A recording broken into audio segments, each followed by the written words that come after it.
Hello, hello, hello, and welcome back to another edition of Fan Soccer, your favorite podcast by your favorite fan. That is, of course, me, Kyle Brinchley, in the house on this very cloudy and smoggy Wednesday.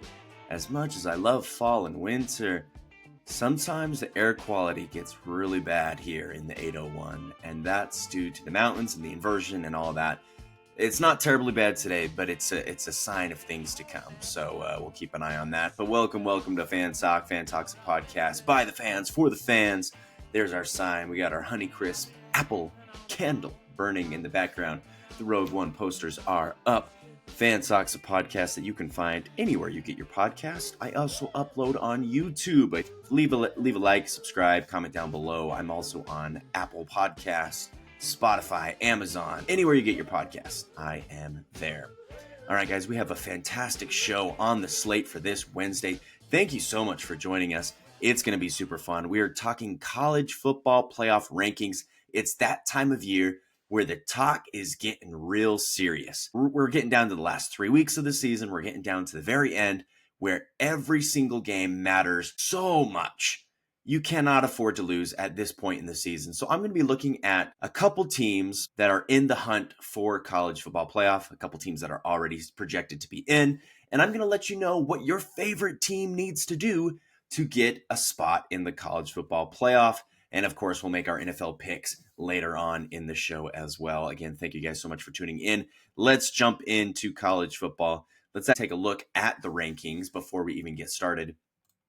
They release every Tuesday night the college football playoff rankings. Here on the left is the college football playoff rankings. Ohio State's number 1, Indiana 2, yada, yada, yada. You can see it all the way down. Oklahoma coming in at 11, BYU 12, Utah 13. Shout out to some local Utah teams all the way down to 25. Only 12 spots are available in the college football playoff. The top 12 teams don't necessarily mean that they're getting in. What I mean by that is currently Oklahoma and BYU are both outside of the college football playoff. As you may or may not know, a few spots are reserved for conference champions. So if you win your conference, you get an automatic spot in the college football playoff.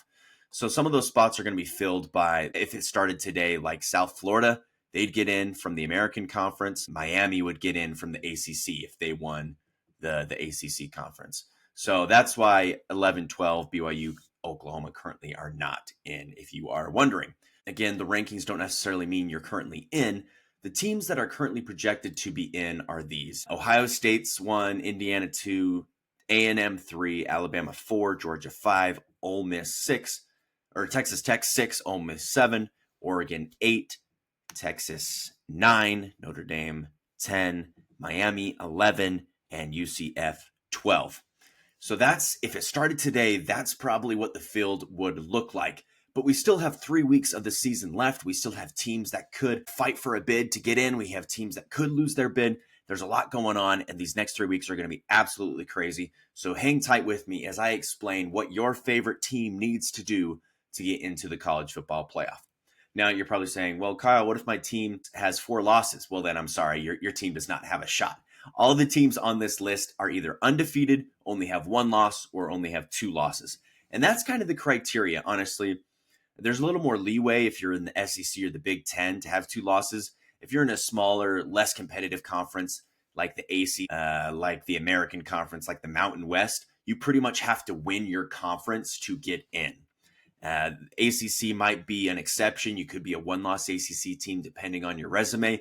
There's just a lot that goes into it, and it's a hard thing to put together. So now that there's 12 teams, every team thinks they have a shot, but let's look at what teams are currently in, what teams are on the fringes, what each team needs to do to secure a spot in the college football playoff. So let's start off with number 1, Ohio State. They're undefeated. They just need to take care of business. They'll probably go undefeated this year. Honestly, their remaining schedule is at home versus UCLA, at home versus Rutgers, and then on the road against number 18, Michigan, which is a game that is very important. It's a game that Ohio State can definitely win. Michigan recently has owned Ohio State. This game's at the Big House in Michigan.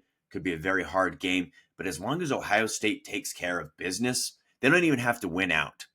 If they lose against Michigan in at the end of the season in week 12, then they're still in. But they can't lose 2 games. If they lose 2 games, it really makes the conversation interesting. Now, will they still get in with 2 losses? Probably. Being number 1 all year and being dominant and beating a good Texas team at the very beginning of the year and beating some other worthy opponents along the way, they'd probably still get in with 2 losses. But they don't want to chance that. So Ohio State, just take care of business. If you do drop the game against Michigan, you're probably okay. But I say just try to win out and you're set. Indiana, similar thing. They are also undefeated, 10-0. They only have 2 games left. They need to win out as well. If they do drop a game, it's not the end of the world. It just makes things very interesting. Do you take a 1-loss Indiana team, or do you take a 2-loss SEC team like Georgia? If Georgia was to lose to Texas, there's a lot of things to sort out here. So Indiana, what you need to do is win out. You're at home against Wisconsin, then you have a bye week, and then you're at Purdue. Purdue's not very good. Wisconsin's not very good. Just win out, go undefeated. You're in. A&M is the 3 seed. They can't. They're undefeated as well. So those are undefeated teams. So A&M's 9-0 coming out of the SEC. What A&M needs to do is you can't lose 2 games. You can lose 1. They have a game against Texas on November 29th at Texas. If they do drop that game and they're a 1-loss SEC team with their only loss being on the road against Texas, I think A&M is still good. You can't lose 2 games, though, because there's so many SEC teams that have 1 or 2 losses. Alabama, Georgia, Ole Miss, Texas, Oklahoma, even Vanderbilt's on the fringes. So you got 6 teams who have either 1 or 2 losses, and if you drop down and lose 2 games as A&M and you enter into that mix, it gets really, really hairy. So you can't lose 2 games. Obviously, everyone here on this list win out. That's as simply put as I can put it. Everyone try to win out, but at bottom line, bare minimum, A&M don't lose 2 games. Take care of business at home against South Carolina, against Samford, and then try to go win on the road against Texas. Number 4, Alabama. Again, they need to win out. They're a 1-loss team.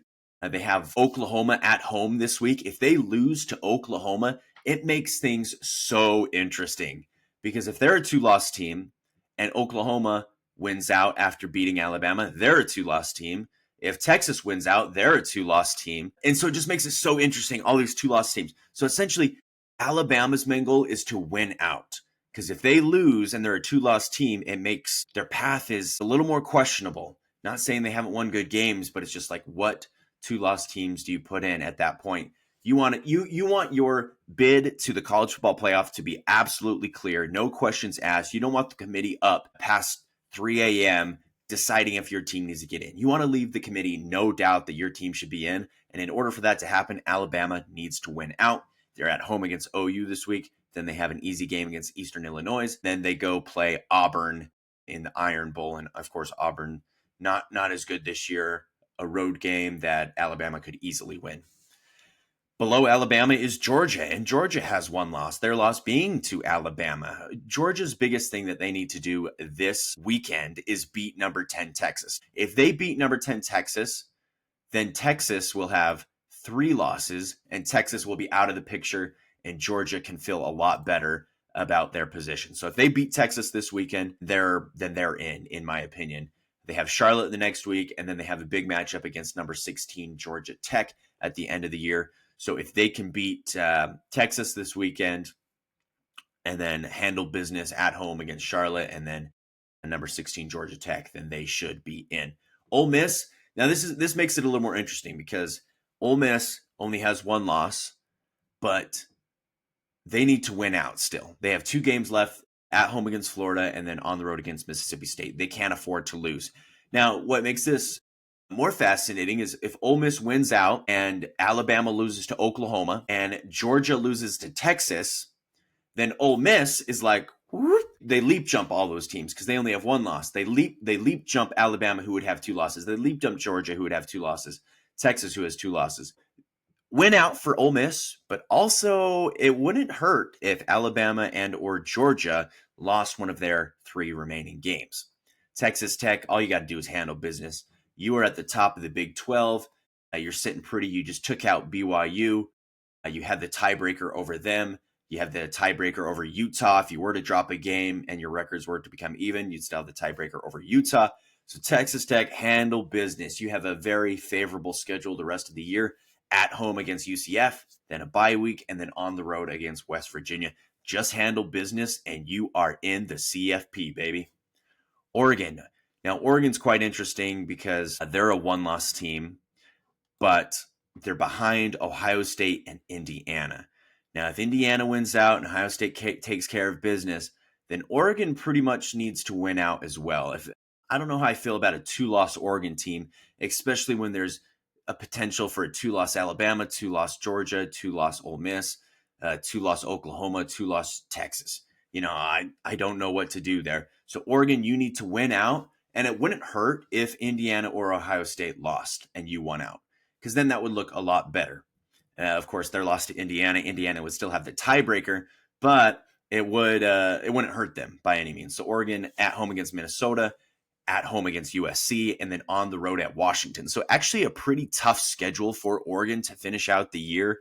They're going to need to win out, because if they do drop a game at Washington, at home against USC, and you're a two-loss team, like I said earlier, do you take a two-loss SEC team or do you take a two-loss Oregon team? It could get very hairy there at the end of the year. Texas currently number 10. They're currently in, if it were to start today, which is crazy. They need to somehow beat Georgia and Texas A&M. That is what they need to do. They have a very tough schedule. They're at Georgia this weekend, and then at home against Arkansas, and then at home against A&M. They need to find a way to beat both those teams. If they can beat both of those teams, then they're totally in. But they have 2 losses, so if they drop even just one of those games, then they're out. So Texas has a very, very steep road to climb. Not impossible, but not probable. Again, if they can somehow beat Georgia and A&M, then they're in. If they lose one of those games, I'm not taking a 3-loss Texas team into the CFP, especially if you have a 2-loss Oregon team and all these other things, as I've mentioned before. I'm getting redundant, but I'm just trying to stress the importance of you need to win. You cannot lose, because you can't rely on other people. Only you can control your own destiny. Notre Dame, all you got to do is not lose. Notre Dame, the CFP loves Notre Dame. They'll put them in. Even a 2-loss Notre Dame team, they're going to be in. So you just can't lose. Tough road game at number 22 Pitt. If you can win that game, take care of business at home against Syracuse, and then beat Stanford on the West Coast, then you're in. Just don't lose. Notre Dame, CFP loves you. The committee loves you. They'll put you in. Just don't lose. Miami. Now, Miami's a 2-loss team, and this is kind of a common theme for all the ACC teams that are in the mix. Georgia Tech, Virginia, Louisville, Miami, all these teams are technically in the mix. Pittsburgh, they need to win their conference, I would think. Because again, when it comes down to it, a 2-loss Miami team might not hold up. Their resume might not hold up against, say, a 2-loss Georgia team. If Georgia were to lose to Texas, or if Texas won both their games. Win your conference, I think, is the name of the game for ACC teams. So Miami, win the ACC. You have a home game against North Carolina State. You're on the road against Virginia Tech, and then you're on the road against number 22 Pitt. So if you can win out and win the ACC, then get to the championship game and win that, you are in. So Miami, win your conference. Same with the University of South Florida. Again, they're only in there because the committee will give a bid to the teams that win their conference. So if University of South Florida wins the American Conference, then they're in. So in order to do that, just take care of business. Make sure that you win your conference, that there's no doubt that a team like Memphis or Navy can sneak in there. They're at Navy, they're at UAB, and then at home against Rice. Very favorable schedule.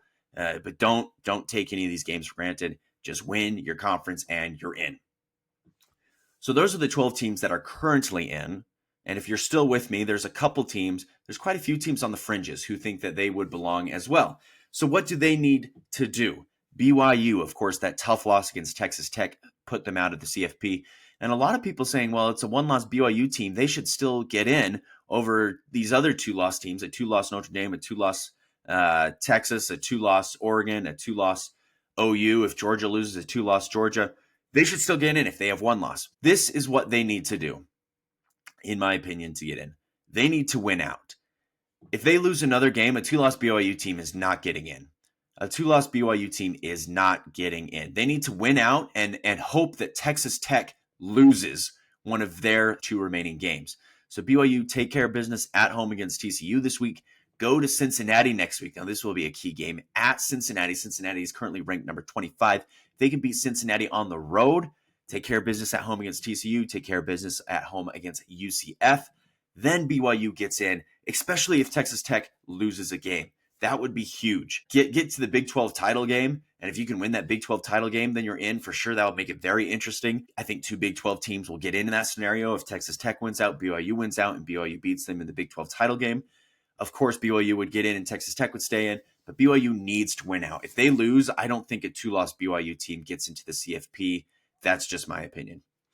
OU, similar thing. They need to win out, and they probably need other teams in their conference to lose. So OU has a tough schedule. They're at number 4 Alabama. This is a huge game. This determines their season. They already have 2 losses, a 3-loss OU team. Definitely not making the CFP. They're currently on the outside with 2 losses. If they can beat Alabama on the road and finish out Missouri and LSU, and they win out, then they're in. Especially if Ole Miss, Texas, or Georgia loses. Now, Georgia and Texas play each other. So if Texas loses their 3-loss, they're out. If Georgia loses their 2-loss, then OU's a loss against Texas may look a little better. But OU needs to win out and maybe get some help from some other SEC teams to lose. Georgia Tech, Virginia, Louisville, Pitt, all in the same boat as the other ACC teams. You need to win your conference probably to get in. I'm not taking a Georgia Tech team unless they win the ACC, to be frank. Even if they're a 1-loss team, I'm taking a 2-loss Texas. I'm taking a 2-loss Georgia. I'm taking a 2-loss Ole Miss. I'm taking a 2-loss Oklahoma. I'm taking a 2-loss Notre Dame. I'm taking a 2-loss Oregon.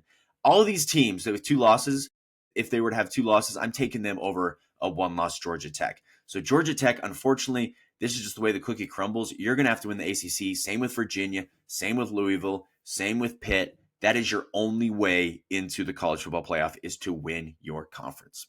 So that is what each team, your favorite team, needs to do to make the CFP. Let me know down below if you agree or if you disagree. I'd love to hear some back and forth. Not everything I say should be taken as absolute truth. So let me know down below who you think is going to get in, what your team needs to do, and what you think is going to happen over the next few weeks. All right, guys, let's shift our focus to the NFL. Week 11 NFL picks. We're going to start on Thursday Night Football. The New York Jets and the New England Patriots. The Jets have won 2 in a row, and the Patriots are hot at 8-2. This game is in Foxborough. I'm going to go with the New England Patriots here. Drake May is looking good. That offense is looking good. Mike Vrabel is a great guy. I loved him as a coach. It's unfortunate that Tennessee eventually dropped him, but he's thriving in New England. Give me the Patriots on this Thursday night game. The NFL finishes off its overseas series. The Dolphins and the Commanders, 3-7 teams, facing off in Madrid, Spain for the first time ever. I'm going to go with the Miami Dolphins in this one. They just took out the Buffalo Bills. Commanders, of course, have lost Jaden Daniels to an elbow injury, and that defense just doesn't look good. Dan Quinn taking over defensive play calling. Give me the Dolphins in this one to win in NFL's first ever game in Spain. Panthers and Falcons. The Falcons are at home. I like the Falcons in this one, losing a heartbreaker to the Indianapolis Colts. Panthers, they were the kings of home, and they lost at home to the worst team in the league, the New Orleans Saints. So give me the Falcons in this one. This one should be very, very fascinating. The 6-3 Tampa Bay Buccaneers and the 6-3 Buffalo Bills. Bills were humiliated by the Miami Dolphins. That is a game you cannot lose. Buccaneers lost a close one to the New England Patriots. I'm going to go with the Buccaneers in this one to bounce back and upset the Buffalo Bills at home in Buffalo. Houston Texans visiting the Tennessee Titans. Give me the Texans in this one. The Texans have found their mojo again. CJ Stroud may or may not be back, but it doesn't matter. Davis Mills led that team to a win over the Jacksonville Jaguars on Sunday. The Titans will continue to struggle, bye week or not. Give me the Texans in this one. Bears at Vikings. Now, this one should be a very close game, very interesting. A battle of the NFC North. The Bears are 6-3. Can you believe it? The Vikings 4-5. I like the Vikings at home in this one. They just lost to the Ravens, but I just think their offense did not play that well against the Ravens on Sunday. They will have an opportunity to do that this week, and I think that they will. Give me the Minnesota Vikings. Green Bay Packers visit the New York Giants. Word is Jameis Winston will start if Jackson Dart does not clear concussion protocol by the time Sunday rolls around. Will Jameis Winston throw for 400 yards, 4 touchdowns, and 4 interceptions in this game? Probably not. I don't think Green Bay allows that to happen. Give me Green Bay in this one to bounce back after a tough loss on Monday Night Football to the Philadelphia Eagles. Cincinnati Bengals and the Pittsburgh Steelers. The combined age of the quarterbacks in this game is 81 years old. Of course, you have 40-plus Aaron Rodgers and 40-plus Joe Flacco teeing off in the AFC North for this one. I like the Steelers at home to bounce back. They've had a couple tough games recently. They were able to take out the Colts, but then just did not show up against the Los Angeles Chargers. I like them to win this one. The Bengals defense is made out of marshmallows, so they're not going to stop you. So give me the Steelers in this one. Speaking of the Chargers go to Jacksonville across the country to visit the Jaguars in Duval County there. I like the Chargers in this one. I think a lot of people are not talking about the Chargers right now because when they mess up bad. But they're doing a lot of things right now. And Justin Herbert's still their quarterback, 7-3, chasing the Broncos and keeping the Chiefs at bay. Give me the Chargers in this one to beat the Jags. Now, this is potentially the game of the week, and it's unfortunate that not a lot of people will be watching it just because there's a lot of other games that are on national television. But the Seattle Seahawks, 7-2, winners against the Arizona Cardinals in their last game, coming in against the Los Angeles Rams, who just beat down the 49ers there in Santa Clara. This should be fun. Matthew Stafford is looking better than ever. Sam Darnold has found a forever home, perhaps, in the Emerald City there. Both offenses are playing very good right now. Defenses could use some work, but the defense for Seattle showed up big in their last game. Can they slow down the Rams in this one? I say yes. Give me the Seahawks in this one to take out the Rams. Should be a very fun game. That perhaps is my upset pick of the week. 49ers and Cardinals. I like the 49ers in this one to bounce back after losing to the Rams, as I just mentioned. The Cardinals, Marvin Harrison's out, Kyler Murray's out, James Conner's out. Everyone's out on that team. So give me the 49ers to win this game. Ravens at Browns. Give me the Ravens in this one. Not much to say on this one except for Myles Garrett. Might get a sack or two. But the Ravens, watch out for the Ravens. They're coming for you, Steelers. Kansas City Chiefs visit the Denver Broncos.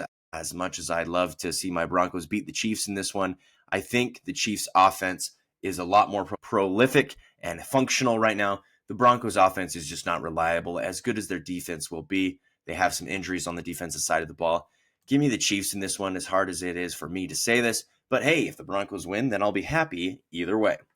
Lions and Eagles for Sunday Night Football. Now, this should be a very fun matchup. Can the Eagles put together a good offensive performance? They kind of staggered or stumbled there a little bit against the Green Bay Packers. The Lions are playing very well right now. I think since this game is in Philadelphia, I am going to pick the Philadelphia Eagles. If it was Detroit, I'd be the Detroit Lions all the way. Should be a very fun matchup there. NBC primetime Sunday Night Football. Cowboys and Raiders, a little lackluster for your Monday night game, but hey, what you going to do? Give me the Cowboys in this one to take out the Raiders. This is a must-win for the Cowboys. They're 3-5-1 right now. Can't really afford any more losses, especially against a very bad Las Vegas Raiders team. All right, ladies and gentlemen, those are my picks for Week 11 in the NFL through ESPN Pigskin Pick'em. If you want to join the group, I'll link it down below. Can you beat me? Currently, I'm still in first place, so put me in my place. I dare you. Again, thank you so much for listening to Fan Talk today. Let me know your college football playoff rankings down below. What does your team need to do to get in? Tell me your opinions down below. And I'll see you guys next week for another fantastic edition of Fan Talk.